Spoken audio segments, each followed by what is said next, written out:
तर नमस्कार. मी ना एका गावामध्ये इकडे आलो आहे आणि खूप जवळचं गाव आहे. म्हणजे मी खूप वर्षानंतर या गावामध्ये आलो आहे. तर अचानक ना मला खूप इथे वेगवेगळी म्हणजे घरं, म्हणजे सगळ्यांची असं वाटतं अचानक तरक्की झाली का काय, असं मला काहीतरी जाणवतं आहे. म्हणजे तरक्की व्हायलाच पाहिजे. पण तुम्हाला एक सांगू, म्हणजे आजूबाजूची 3 घरं आहेत आणि तिघा घरांमध्ये ना एक घर खूप म्हणजे झोपडी टाईप घर होतं खूप आधी वर्षा, आणि आता काही गेल्या महिन्यामध्येच ते चांगलं घर बांधलं आहे. तर म्हणजे असं नाही की प्रत्येक माणूस डिझर्व करतो ती लाईफ, ते त्या प्रकारे ते म्हणजे आहे एका टायमानंतर सगळ्याकडे माणसाकडे येतं. पण मला समजत नाही आहे, अचानक एक घर बांधलं आणि भावकीतली अचानक 2 घरं. एक घर झाल्यानंतर म्हणजे एकाची परिस्थिती बदली तर तिघांची परिस्थिती कशी काय बदलते?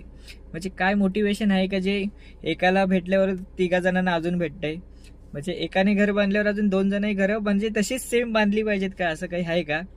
तर मला म्हणजे हे गणित माझं समजलं नाही की एकाने घर बांधले तर 2 जणांनी पण सेम घरं बांधलेत, कर्ज काढलंय, घरं बांधताय, आणि एकाचं घराचं काम चालू आहे आणि दोघा जणांचं कामही चालू आहे आणि बरीच घरं मला अशी भेटत आहे. तर बघा, एक माणसाला मोटिवेशन पाहिजे. वर्षानुवर्ष पडलेली घरं माणसाला म्हणजे एक माणूस 2 जणांना 4 जणांना मोटिवेट करू शकतो. फक्त तुमच्यात हिंमत पाहिजे स्वतःच्या कष्टाने घरं बांधायची. 4 जण तुमचं बघून घर बांधणार. ते खरंच ग्रेट आहेत. धन्यवाद.